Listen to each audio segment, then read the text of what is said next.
August 1945. The Pacific War had just ended, but for the Japanese women captured in the Philippines, surrender did not mean peace. It meant uncertainty. They were soldiers, nurses, clerks, and volunteers gathered from shattered outposts and ruined hospitals. For weeks they had survived on boiled roots and rainwater, believing that American captivity meant starvation or humiliation. When trucks finally brought them to the camp gates, they braced for the worst. Inside, rows of wooden barracks stood behind barbed wire, guarded by men whose language they did not understand. A whistle blew. The women lined up in silence, clutching their worn satchels, hearts pounding. Then came the sound they least expected. Not shouting, but ladles striking metal trays. The smell of bread and cooked meat drifted through the humid air. Tables stood neatly arranged. American soldiers were serving meals, full portions of rice, beans, soup, and even coffee. The women stared in disbelief. Back in Japan, even officers had not eaten like this in years. Behind the wire, they found something they thought had vanished from the world: enough food for everyone. The women had come from the wreckage of an empire that had eaten itself.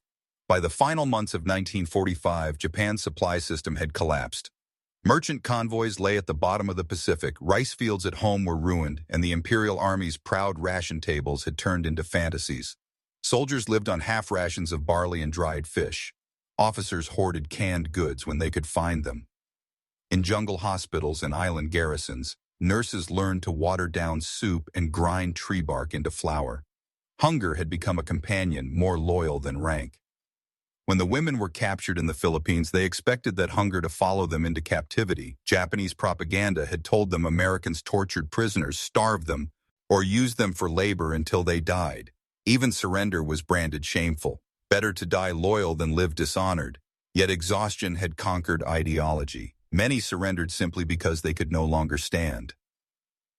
The Americans who received them were equally tired. The war in the Pacific had demanded unimaginable logistics, feeding millions of men across thousands of miles. The U.S. Army Quartermaster Corps had perfected a science of sustenance: tinned meat, powdered milk, bread ovens that moved with the front.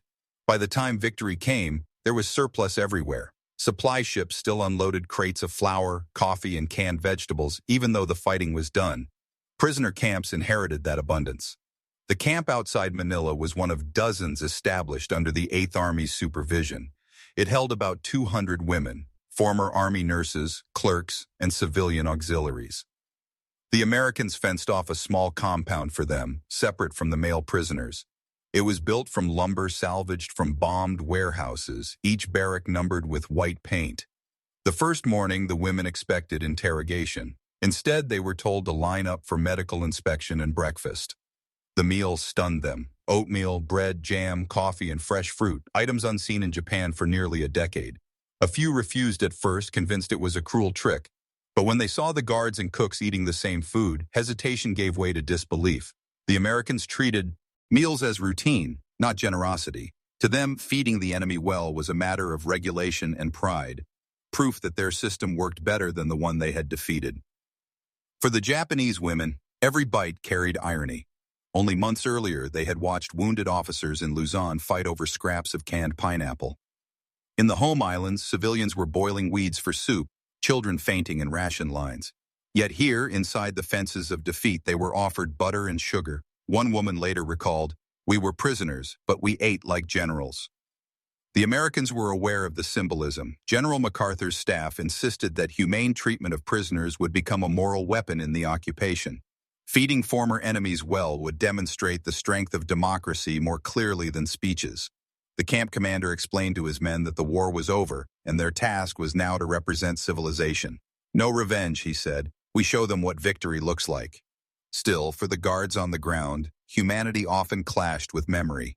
Some had survived Bataan or Okinawa. Serving generous portions to those once called fanatics was not easy, yet the act itself, ladle after ladle, tray after tray, became a discipline of conscience. Each meal was a reminder that the true measure of victory lay not in how an enemy was defeated, but in how they were treated afterward. As days passed, the women began to eat without trembling. They learned the rhythm of the mess hall, the sound of boots on gravel, the steam rising from tin trays. The fear that had defined capture slowly yielded to something quieter: curiosity.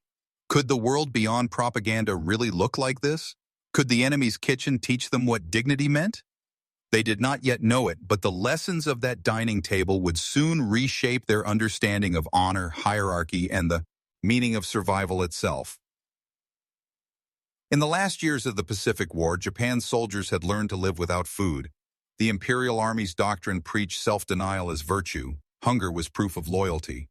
Officers quoted samurai proverbs. The stomach of the warrior must be empty when his emperor calls.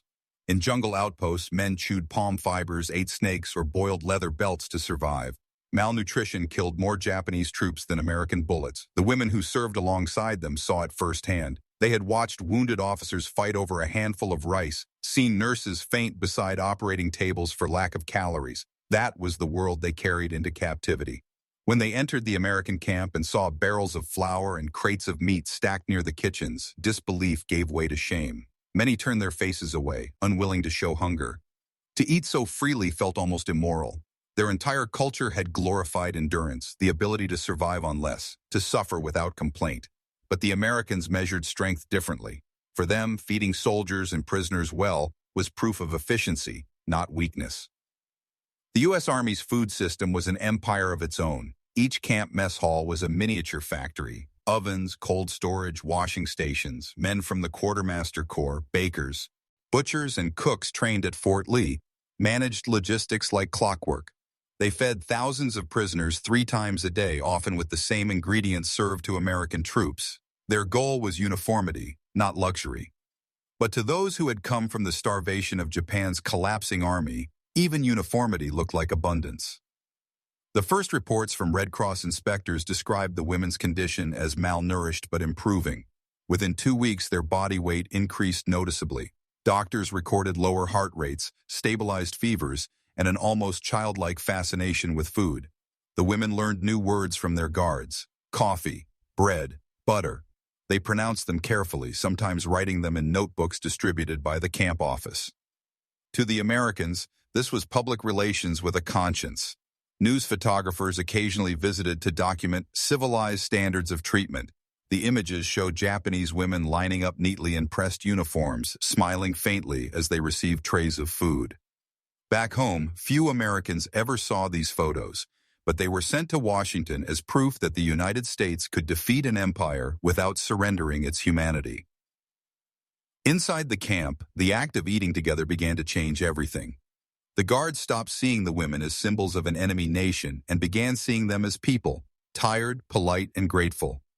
One corporal from Illinois noted in his diary, "They bow before they eat every time. We don't know what to say back." His words captured the awkwardness of compassion, the realization that decency could exist between those who had been taught only to hate. The women, too, began to see their captors differently. They had been raised to view Americans as vulgar and undisciplined. Yet here they witnessed precision and fairness, equal portions for everyone, meals served on seisin, hidul, guards eating the same rations as prisoners. In the Imperial Army, officers ate separately, their meals richer while the ranks starved. The Americans made no such distinction. For the first time, the women experienced a system where food was not privilege but policy, where dignity was measured not by rank but by fairness. One nurse later recalled in an interview, "In our army, the officers had meat once a month. In the American camp, the guards gave it to everyone, every day. I thought perhaps this is why they won the war." Outside the camp fences, Manila was still rebuilding. Children scavenged among ruins. Civilians queued for rice distributed by the same U.S. supply trucks that fed prisoners. The line between victor and victim blurred in those days. But inside the wire, for the women who had expected starvation, the sight of overflowing kitchens became a quiet revelation. In their notebooks, some began writing words they barely understood. Freedom tastes like food. They did not yet realize that this abundance, this strange equality of meals, would soon become the moral turning point of their captivity, the moment when victory and mercy became indistinguishable. The shock of abundance did not fade with time. It deepened. Each meal at the camp became a silent lesson in contradiction. The Japanese women had been raised in a nation that equated suffering with virtue. They had been told that luxury weakened the soul, that to eat well while others starved was a betrayal of duty. Yet here, behind enemy fences, food was plentiful, routine, shared. They did not know which part of that reality was hardest to accept. the generosity of their captors, or the failure of their own empire to provide the same for its loyal soldiers. In Japan's wartime hierarchy, class and rank determined survival. Officers dined apart from the men who fought for them. Privilege extended even to taste. Better rice, thicker soup, sugar reserved for command. Those who served beneath were expected to endure with pride. To complain was to disgrace the uniform, recalled one nurse years later. Hunger was loyalty. But the American camps seemed to operate under an entirely different law, one that treated nourishment as a right, not a favor. That contrast struck at the core of their identity. When the women first entered the mess hall, they expected separation. They believed that officers would eat first, or that Americans would dine in comfort while they received scraps. Instead, they found order without discrimination. The cooks served equal portions to guards and prisoners alike, their movements practiced, unceremonious. Bread was bread, soup was soup. There was no hierarchy in hunger here. Some women wept quietly during those first weeks, not from fear, but from the humiliation of realization that the system they had sworn to defend had failed to protect even its own. They had lived through years of propaganda insisting Japan's spirit outweighed Western materialism. Yet now it was the Westerners who showed discipline, efficiency, and fairness, while Japan's spirit had starved its people to death. It was not defeat that broke them, but comparison. The cultural dissonance was profound. In Japanese tradition, food was sacred, a reflection of social order. The emperor's soldiers were meant to eat with restraint, each grain of rice symbolic of loyalty. To waste food was dishonor. But the Americans' abundance felt almost blasphemous, not in excess, but in ease. Meals arrived on time, portions consistent, ingredients fresh. Nothing seemed improvised. To the prisoners, it was as if the enemy had domesticated chaos itself. An American camp officer wrote later in his diary, "They watch us cook like we're performing a ceremony." He was right, though he didn't realize why. For those women, watching food appear from an organized kitchen, served hot, evenly, predictably, was like witnessing civilization in motion. It was not the luxury that impressed them. It was the system. They began to associate American order with moral strength, not decadence. The moral angle carried weight far beyond the fence. In the Imperial Army, cruelty and deprivation were normalized, not out of sadism, but ideology. Hardship was supposed to purify. To feed prisoners would have been considered weakness. Yet here, their former enemies treated them with a pragmatic compassion that confused them. "They do not pity us," one woman observed. "They simply feed us because it is right." That distinction changed everything. It was not charity, it was principle. Among the guards, too, perspective evolved. Many had fought bitterly against Japan's forces. Some had buried friends on the beaches of Luzon or Guam. They had seen starvation used as a weapon. For them, feeding Japanese prisoners generously was a test of character, and a way to prove that America's strength lay not only in arms, but in conscience. As one sergeant put it bluntly, if we start starving them, we become them. This balance of power through morality became the camp's unspoken rhythm. Discipline was maintained not by fear, but by routine. Food became both sustenance and diplomacy. Each tray served was a quiet assertion of values, that victory without vengeance was possible. The psychological transformation of the prisoners was gradual but unmistakable. Within weeks, their posture changed. They began to walk upright, to speak more freely, even to laugh. The camp physician noted fewer cases of depression and insomnia. "They are regaining appetite, not only for food, but for life," he wrote. Yet beneath that recovery lay guilt. Some women whispered prayers before every meal, not out of gratitude to their captors, but for the memory of comrades who had died hungry in the jungle. Every mouthful carried remembrance. They ate because they must, but never without conscience. Letters written later, those that survived censorship, reveal the emotional paradox of that time. One nurse wrote, "We are captives, and yet we eat better than the emperor's officers. I do not know what to feel." Another added simply, "It is strange to taste kindness after believing it was weakness." Each day at the mess table, the women learned the same quiet lesson, that dignity can survive defeat, and compassion can outlast propaganda. The war had taught them that survival was honorless. The camp taught them that survival, when given meaning, could be its own form of grace. To the American officers, Running the camp, feeding the prisoners well was not a matter of generosity, and it was logistics and law. Every menu was drawn from standardized army rations, 3,600 calories per day, with adjustments for climate and medical condition. The Geneva Convention required humane treatment, but the Americans went beyond compliance. They saw food as both a demonstration and a declaration, proof that victory meant civilization had triumphed over barbarity. "You can tell what kind of army a nation is by how it feeds its prisoners," one colonel told a journalist years later.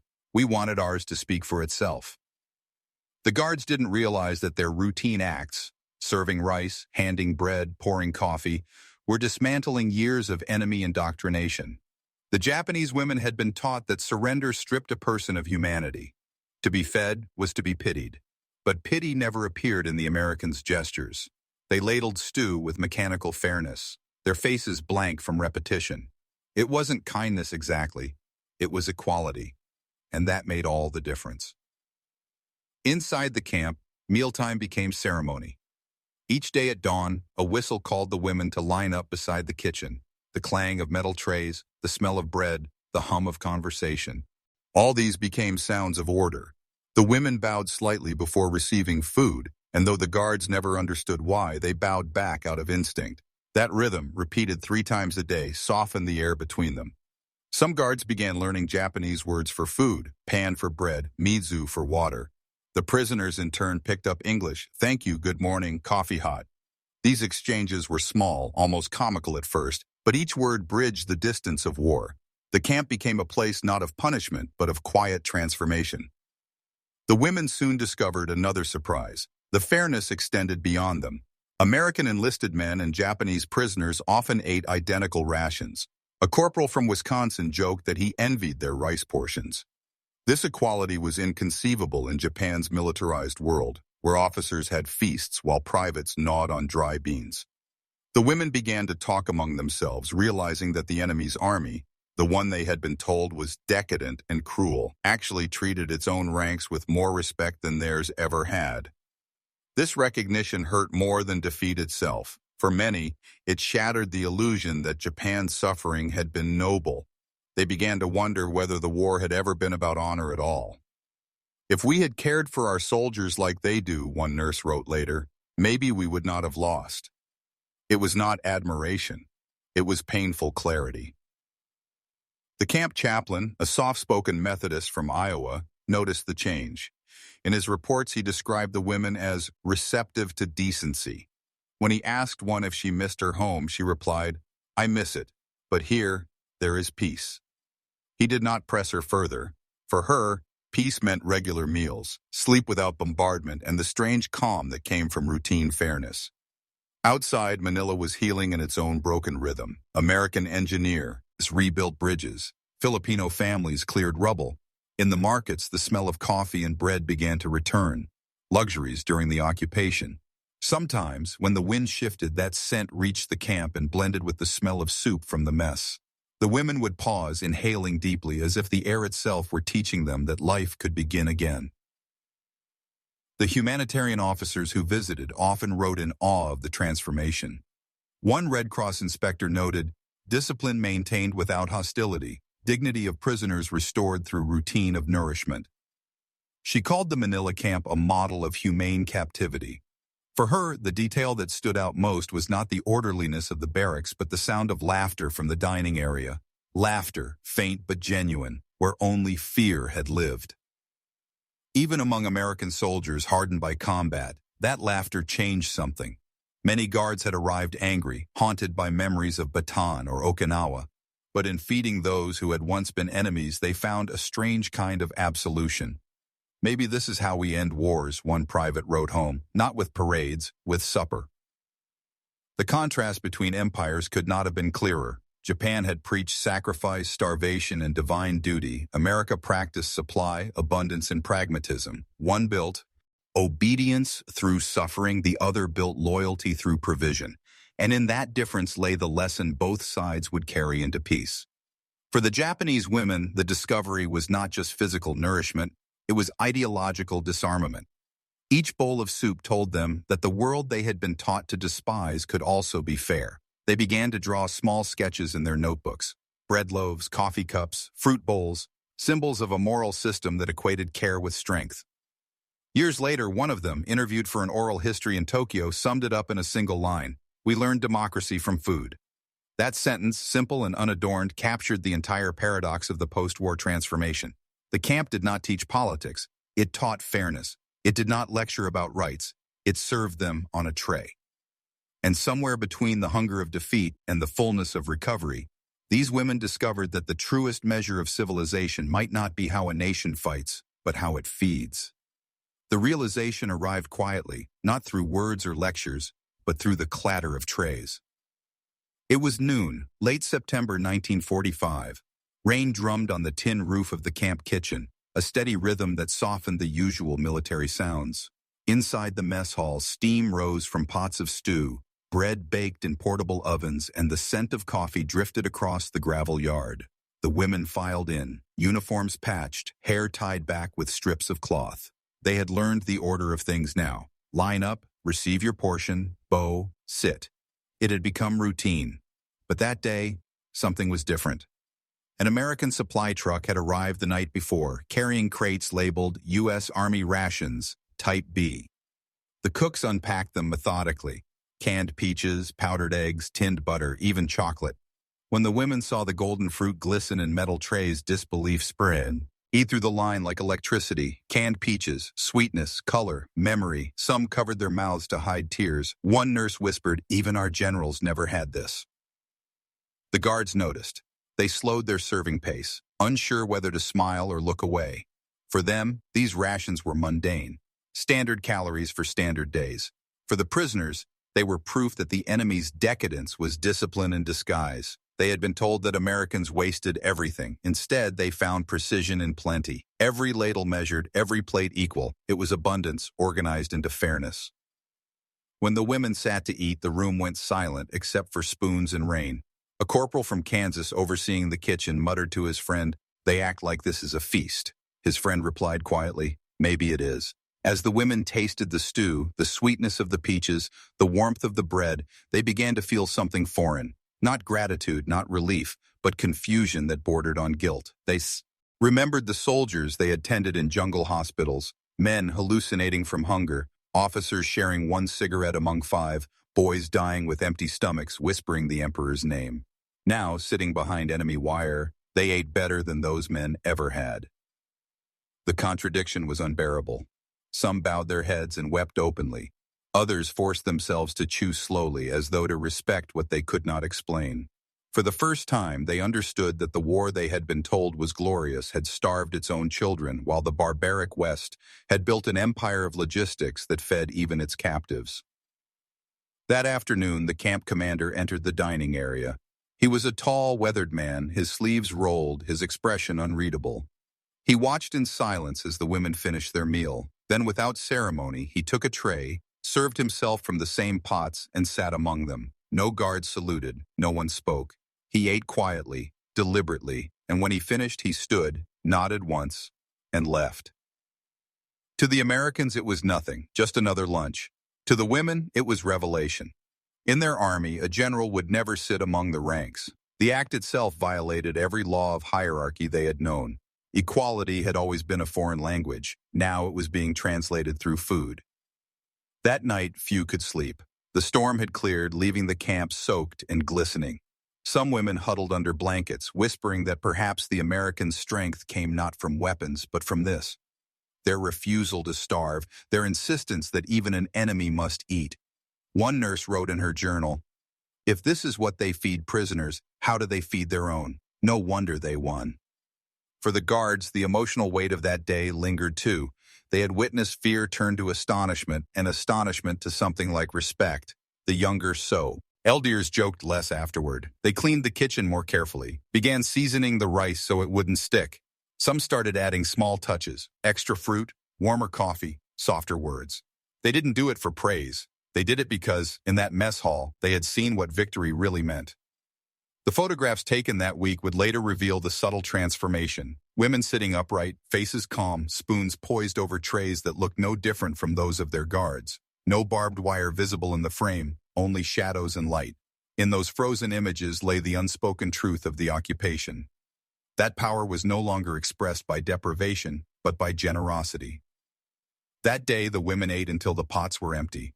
When the last tray was stacked, the kitchen fell quiet again, except for rainwater dripping through the eaves. Outside, lightning flickered across the sky, and in its brief glow, the wire fences looked less like prisons and more like boundaries being rewritten. In the days that followed the peach lunch, the camp's rhythm changed in ways no one officially recorded. The women no longer hurried through meals. They ate slowly, deliberately, tasting every spoonful as though memorizing proof that dignity could survive defeat. For years, they had eaten mechanically. When food appeared, you swallowed fast before someone else took it. Now, for the first time since the war began, they could finish a meal without fear of theft, punishment, or bombs. The Americans noticed. A corporal assigned to the mess wrote later in his diary, "They clean their trays spotless, not like us, like it's sacred." He didn't realize he was describing a ritual thousands of years old, Japan's oldest code of respect, now revived not through nationalism, but gratitude. Every meal had become an act of quiet worship, not toward gods or emperors, but toward the simple concept of fairness. The Japanese women began to compare stories among themselves. One recalled that her commanding officer in Manila had eaten steak while her nurses lived on watery soup. Another remembered seeing generals dine on white rice and sake while wounded soldiers chewed weeds. They had accepted it as natural. Hierarchy was order. Now they realized that the enemy who had defeated their nation fed everyone equally. It was a revelation that carried the sting of shame and the relief of truth. At first they tried to rationalize it. Perhaps it was propaganda. Perhaps Americans wanted to humiliate them with kindness. But no speeches followed, no lectures about democracy or superiority, just food served on time, every day. The routine itself became undeniable. "They do not need to tell us they are better," one nurse wrote. "Their kitchens show it." The Red Cross inspectors who visited in October observed this transformation. One report noted, "Discipline remains high, morale excellent. Prisoners speak positively of food and treatment. Many express surprise at equitable rations." The line sounded bureaucratic, but between its words lay the quiet astonishment of an empire discovering humility through a meal. Outside the camp, Manila's markets had reopened. Civilians bartered for rice and tinned goods, sometimes catching glimpses of the POW trucks returning from supply runs. They saw Japanese women sitting in the back, thin but clean, calm, their eyes no longer hollow. To the locals it was a strange sight. The once feared enemy now protected and provisioned by the same army that had liberated the city. For the American guards, the transformation inside the fence changed their own perspective on victory. Many had entered the war consumed by vengeance, haunted by the names of friends who never came home. Feeding Japanese prisoners well felt wrong at first, almost traitorous. But seeing gratitude replace fear taught them that mercy could honor the dead as much as revenge ever could. "We won the right to be decent," one sergeant said simply. The moral clarity of that idea settled deeply among the troops. They began to understand that generosity was not weakness, it was strength unthreatened by hate. A strong man could feed his enemy because he no longer feared him. That understanding, born from routine meals, would later guide how America rebuilt the Pacific. What began in one camp kitchen would ripple outward into the entire philosophy of post-war reconstruction. Among the Japanese women, guilt slowly evolved into reflection. They spoke less of the emperor and more of survival, less of honor and more of meaning. Some began assisting the American cooks, learning how to prepare the very food that had stunned them. They were meticulous, one American recalled. They measured rice like it was medicine. The shared labor blurred the lines even further. Guards and prisoners now working side by side, communicating with gestures and fragments of English and Japanese. One morning, as breakfast was served, a woman stepped forward from the line, bowed deeply, and placed a small handmade flower of paper beside the serving ladle. The American cook stared, unsure what to do. She smiled faintly and said, "Arigato." He nodded, embarrassed, and returned to his work. But that flower stayed on the counter all day, a silent memorial to everything that had changed without anyone declaring it. By November, the women's weight had stabilized. Their cheeks filled out, their skin regained color. Some laughed freely now. They wrote letters through translators, assuring families they were alive and treated well, words that seemed impossible only months before. The war that had consumed them had ended not with surrender, but with supper. A final report from the camp's physician summarized it in one plain sentence. Condition of female internees excellent. Psychological outlook positive. The data was dry, but the truth behind it was profound. Nourishment had done what propaganda, punishment, and ideology never could. It had rebuilt belief in humanity. And so, behind the barbed wire of an enemy's compound, a quiet revelation took root. That the true measure of civilization is not in conquest or command, but in the ability to feed even those who once wished you dead. That was the real turning point. Not a battle won, but a hunger ended. By late 1945, the Manila Women's Camp had become something of an anomaly, a pocket of calm in a world still reeling from destruction. The women who had once arrived trembling and starved now moved with quiet confidence. Their uniforms were still patched, their shoes mismatched, but they carried themselves differently. Hunger had left their faces, replaced by a strange serenity that no one expected from prisoners of war. To the Americans, this was evidence of order. To the Japanese women, it was something more, a contradiction so powerful it redefined their sense of what strength meant. They had been raised in a system that glorified deprivation.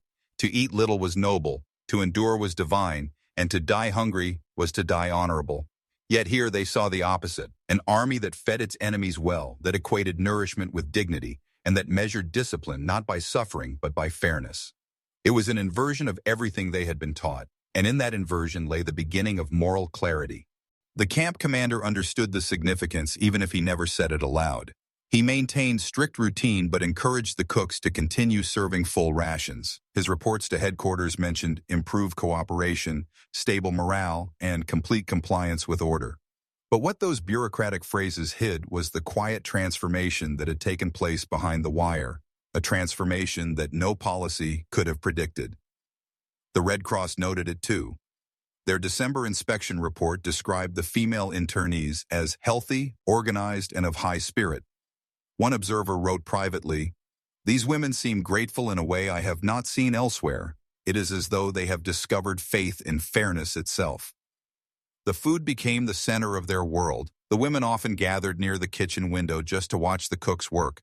The rhythmic chopping, the measuring, the steam, it fascinated them.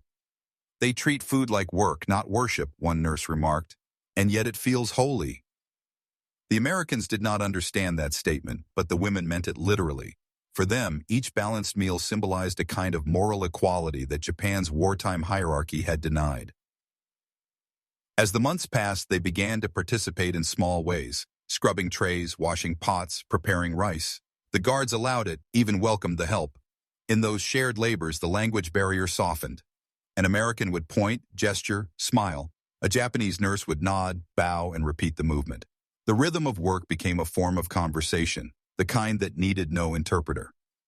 When Christmas arrived, the camp kitchen produced something remarkable: turkey, potatoes, bread, and even fruitcake. Each prisoner received the same meal as the guards. Many women cried quietly before eating, not out of sorrow, but because the memory of war's hunger was still too close.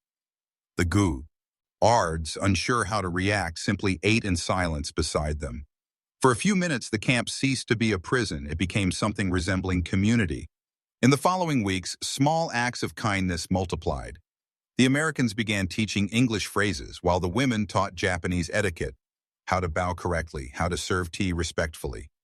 These exchanges had nothing to do with official policy. They were born from curiosity, mutual respect, and shared humanity. By February 1946, the camp's final medical summary listed nearly every prisoner as fully recovered. The same report noted a line rarely seen in military paperwork: morale, excellent. Outside, the war's ruins still smoked. Inside, enemies had become students of each other.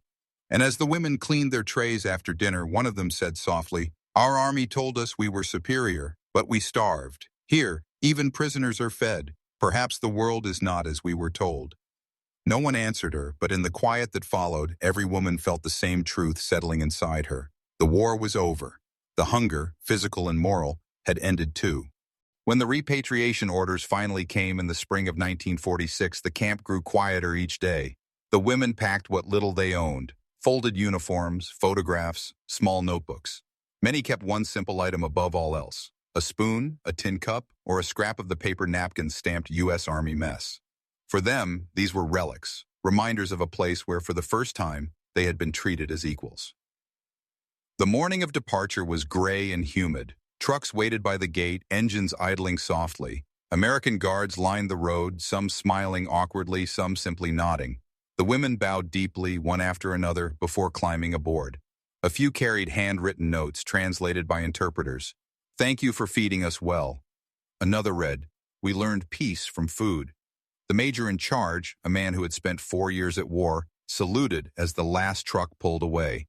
It was the only farewell gesture that felt sufficient. At the harbor, the returning prisoners joined hundreds of others, civilians, soldiers, nurses, waiting for ships bound for Japan. Around them, Manila's docks buzzed with the machinery of rebuilding. Cargo crates bore American logos, flour, milk, canned fruit. The same abundance that had sustained their captivity was now feeding a continent. One of the women pointed to a passing truck marked U.S. Relief Food and said softly, "It follows them like a flag." The voyage home was long and silent. The women stood on deck at night, the sea stretching endless and dark.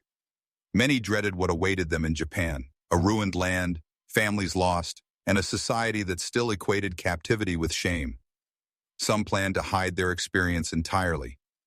Yet beneath that fear lived a quiet conviction that the world was larger, kinder, and more complex than the one they had been told to die for. When their ship docked in Yokohama, reporters waited on the pier. They asked predictable questions. Were the camps cruel? Were you mistreated? The women exchanged glances. One nurse stepped forward and said, "We were fed better than our officers." The reporters fell silent. No propaganda could explain that sentence. In the months that followed, many of the women disappeared back into ordinary life. Some became teachers or midwives, others worked in hospitals rebuilt with American aid. A few kept diaries of their time in captivity, pages filled not with bitterness, but with curiosity. "The Americans taught us order," one wrote. "They defeated us with food, not bombs." Another added, "Fairness is stronger than discipline." For decades, these stories remained hidden in drawers and family trunks. Japan's national narrative had no room for prisoners who had learned compassion from the enemy, but among the women themselves, memory persisted. Every New Year's Day, a few gathered in Tokyo or Osaka, bringing small dishes, bread, jam, canned fruit, a quiet echo of their camp meals. They would eat together, bow, and whisper, "We remember." On the American side, the story faded into statistics. The Manila Women's Camp appeared in official records as no incidents, prisoners repatriated, health excellent. Yet one photograph survived, a black and white frame of women eating under a palm-thatched roof, smiling faintly. Guards in the background pouring coffee. The caption read simply, "POW Women, Manila, 1945. For those who lived it, that image held a meaning no archive could capture. That sometimes the truest victory is measured not by conquered ground, but by a meal shared with former enemies. The women who once trembled at the thought of captivity had discovered something their empire never taught them, that real strength is the ability to feed even when you could deny. Years later, one survivor, then an old woman, was asked what she remembered most. She smiled and said, "The bread was warm. The guards waited for us to eat first." It was the simplest memory of all, and the one that explained everything. History often remembers wars by what was destroyed, cities, armies, nations. Yet sometimes its truest revelations come from what was preserved. A meal shared, a principle upheld, a small act of order amid chaos. The story of the Japanese women prisoners who ate better in captivity than their own officers ever had is not a tale of irony. It is a measure of civilization. The Americans who served them did not think of themselves as moralists or philosophers. They were soldiers doing their duty, feeding those who had once fought to kill them. But in that simple duty lay something profound. They proved that victory does not have to humiliate, that power need not starve the defeated to be absolute. By giving food freely, they demonstrated a kind of strength the world rarely celebrates, the strength of restraint. For the women, the revelation was both painful and redemptive. It forced them to confront the failures of the empire they had served, the hollowness of ideals that glorified hunger and obedience over humanity. They learned through bread and coffee and measured portions that discipline could coexist with compassion, that equality could be practiced, not preached. When they read him, earned home, they carried no trophies, no medals, only memories of meals served with fairness and without scorn. That was their unspoken inheritance, the realization that decency could survive even when nations collapsed. In the long shadow of war, those moments matter most. The ones that remind us that morality is not declared in victory speeches but proven in small mercies. A ladle of stew, a shared table, a soldier waiting for a prisoner to eat first. These gestures write a quieter history, one built not on dominance but on understanding. Perhaps that is how wars truly end. Not with surrender ceremonies or treaties, but when one side decides to feed the other, and both realize that survival, in its simplest, most human form, is the beginning of peace.